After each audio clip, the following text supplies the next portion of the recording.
Hi hello everyone. ওপরের তারিখটা দেখে বুঝতেই পারছো যে এটা কতদিন আগের ভ্লগ, প্রায় 2 মাস আগের ভ্লগ। ইউটিউবে যে লাস্ট বড় ভ্লগটা গেছে এটা আমার বোনের বিদায় ভ্লগ গেছে। রিসেপশন ভ্লগটা দেবো ভেবেও দেওয়া হয়নি। এই 2 মাসের জীবনে অনেক পরিবর্তন এসছে, অনেক কিছু হয়েছে, তাই আর ভিডিওটা দেওয়ার সময় হয়নি। এক এক করে এবার চলো ভিডিওগুলো দেখি। তো বোনের রিসেপশনের সকাল ছিল সেদিনটা, আর মামা সব তত্ত্বগুলো এখানে সাজানো হচ্ছে। প্রায় অনেক তত্ত্ব গেছে, 30-40টা তত্ত্ব সুন্দর করে সকাল সকাল সাজানো হচ্ছে, যাতে করে রাতের বেলায় তাড়াতাড়ি সবাই সব জিনিসপত্র খুঁজে পাওয়া যায়। আর তত্ত্বসূচিটাও আজকে করা হচ্ছে। তো ড্রাই ফ্রুটসের থালাটাও এখানে সাজানো হয়ে গেছে। আর এখানে দেখো এটা হলো ফুলসজ্জার মালা, দুজনকার বর বউয়ের। তো এখানে রাখা আছে, রাতের বেলা নিয়ে যাওয়া হবে। আমি এখনও স্নান করিনি, আমি স্নান করতে যাব। তো স্নান ধান করে চলে এসেছি। তোমরা যদি আগের দুটো ব্লগ চেক করো, মানে বোনের বিয়ের ব্লগটা আর বিদায় ব্লগটা, ওখানে আমি বলেছি আমার মা এই বিয়েতে অ্যাটেন্ড করতে পারেনি, কারণ এক জেঠু মারা গেছিলো। তো সেই কারণে আমার একা একা খুব বোরিং লাগছিলো। মাকে ছাড়া মামার বাড়ির বিয়ে কেমন একটা লাগছিলো, ভালোই লাগছিল না, তবুও যেতে হয় তাই গেছি। তো এখানে মামিরা সবাই মিলে সাজাচ্ছে, মিষ্টি সাজাচ্ছিল, মানে এই 4টে খোপে 4 রকমের মিষ্টি যাবে।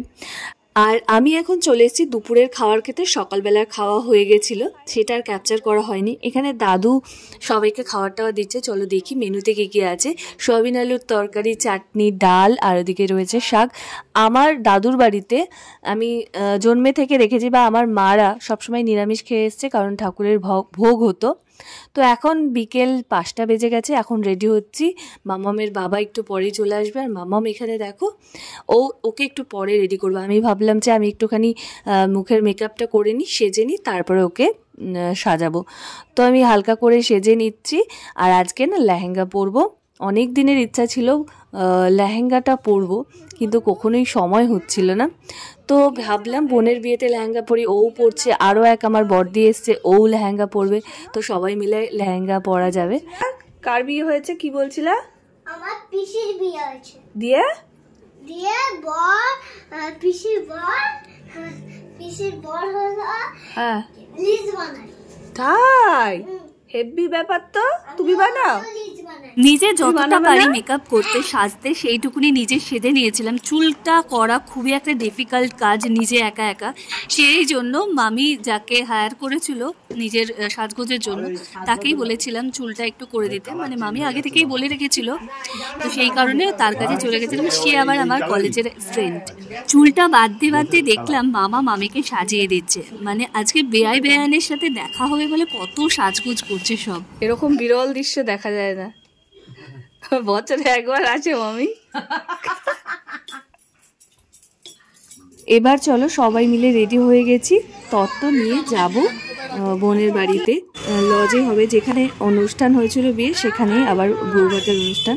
যেহেতু একদম পাশাপাশি বাড়ি, কাছাকাছির মধ্যেই, তাই টোটো করেই যাওয়া। তো এখানে দেখো বড়দির মেয়ে, এটা আমার মেয়ে। তো ওদের সাজগোজ করিয়ে দিয়েছি, আর আমিও সেজে নিয়েছি। আর এই যে চলে এসেছি বিয়ে বাড়িতে, কিছুটা অন্যরকম সাজিয়েছি। সামনেটা বিয়ে হয়েছিল যেখানটায়, সেখানেই। এটা হলো আমার দিদা, সবাই এসছি কনে যাত্রী।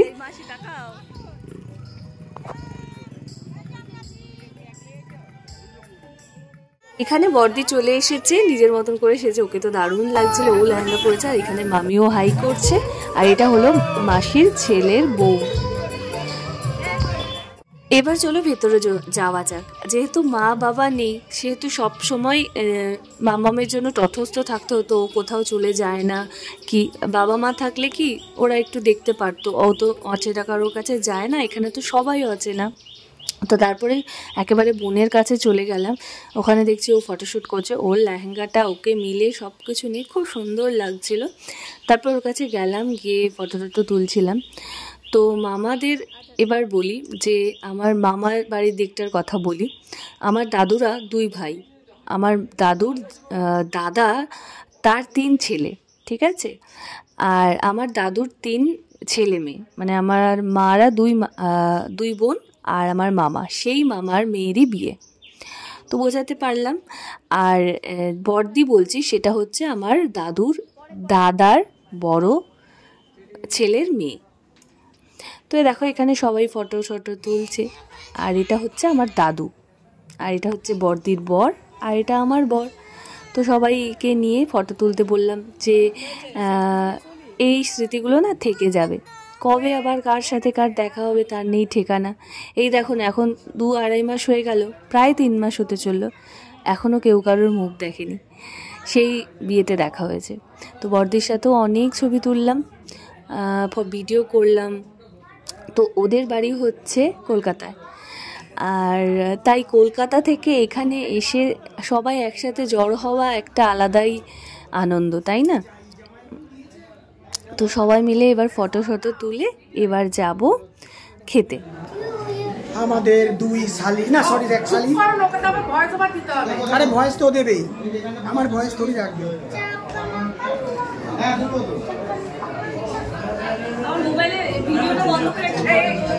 এবার চলো তোমাদের দেখাই। বাঙালি বাড়ি যেহেতু কনে যাত্রী হোক বর যাত্রী হোক টিফিন তো দেয়। তো এটা করে টিফিন দিয়েছিল, টিফিনে অনেক কিছু ছিল, তুলতে পারিনি, আর জলও ছিল। আর এখানে দেখো বড়দির বর আমাকে একটা গোলাপ দিয়েছে, সে কি আনন্দ বাবা, মুখে প্রকাশ পাচ্ছে।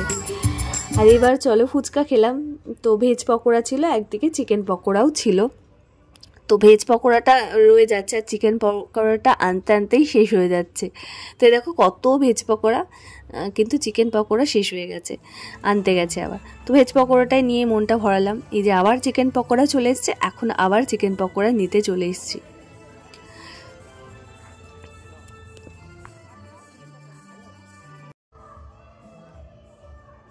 এটা হলো বড় দাদুর ছোট ছেলে। তো মামা 2 জামাইয়ের সাথে ছবি তুলছে।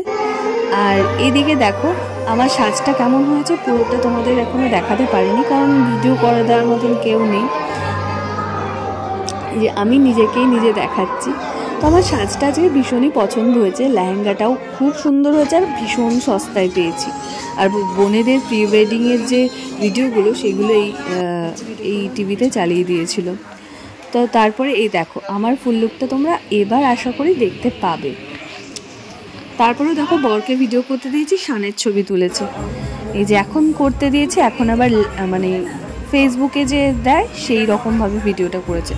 আমি বলেছি যে কাট করে ভিডিওটা করো যেটা ইউটিউবে দেওয়া যাবে, সেই রকম করেনি, এইরকম করেছে। যাই হোক, বুঝিয়ে পারবো না। তো দেখো কেমন লাগছে আমাদের 2 বোনকে।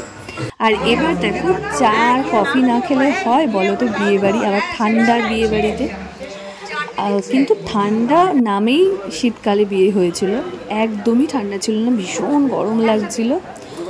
আর দেখো দুজনার 2 দিকে দুজনার বর আর কি। আমার এই পারিবারিক বিয়ে গেট টুগেদার বলো ভীষণই ভালো লাগে, কারণ সবাই আলাদা আলাদা কাজে, নিজের কাজে সবাই বিজি থাকে। এই 2-1টা দিন থাকে যেটা সবাইকে নিয়ে, সবাই তো সবসময় সবার বাড়িতে যেতে পারে না, তো এই দিনগুলো ভীষণ ভালো লাগে। আর এই দেখো মামা আর মামি বসে আছে, মামি তো ভীষণ সুন্দর করে সেজেছে। আমি বলছি যে ভালো করে তোমাদের ভিডিও করে দিচ্ছি। আর এদিকে মাম্মাম আর এই যে বড়দির মেয়ের ভীষণ বন্ধুত্ব হয়ে গেছে, বাড়ি এসছে। আর এই রাতেই বেলায় আমরা বাড়িতে চলে এসেছিলাম খাওয়া দাওয়া করে। আশা করি এই যে খাওয়া দাওয়ার মেনুটা, মানে একটু পরে যে আমরা খেতে বসবো, সেই মেনুটা তোমরা এতদিনে দেখে ফেলেছো, আমার শর্টসে আছে, যদি না দেখো এখনও গিয়ে দেখে নিতে পারো বোনের বিয়ের রিসেপশনের মেনুটা। তো এখানে সবাই মিলে গল্প গুজব করছিল, যেটা বিয়ে বাড়িতে নর্মাল, সবাই গল্প করে, সবাই কথা বলে, অনেক অনেক আলোচনা হয়, অনেক কথা জানা যায়। তো সেরকমই। আর আমার মাসি আর মেসুকে দেখাই চলো। এটা হলো আমার মাসি আর মেসু। মা আসেনি বলে মাসির আনন্দটাই বৃথা, মাসি আনন্দই করতে পারছে না। আর এটা হলো কনে যাত্রীর তরফ থেকে যে তত্ত্বগুলো এসেছিলো সেগুলো এই ঘরটায় রেখেছে। অনেক অনেক তত্ত্ব এসেছিলো, তোমাদের সকালবেলাতেই বললাম।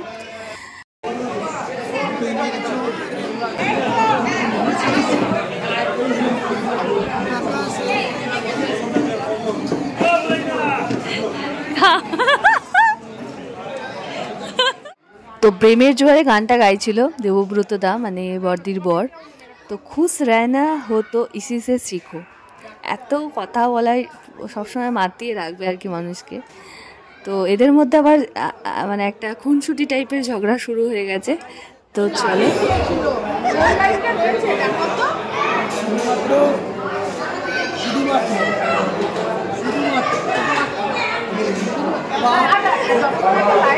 তারপরে সেই রাতেই বাড়িতে চলে এসেছিলাম, আর এসে দেখো 2 প্যাকেটে 3 প্যাকেট পেয়েছিলাম, কিছুই খাওয়া হয়নি। তো এই প্যাকেটটাই তোমাদের দেখাই।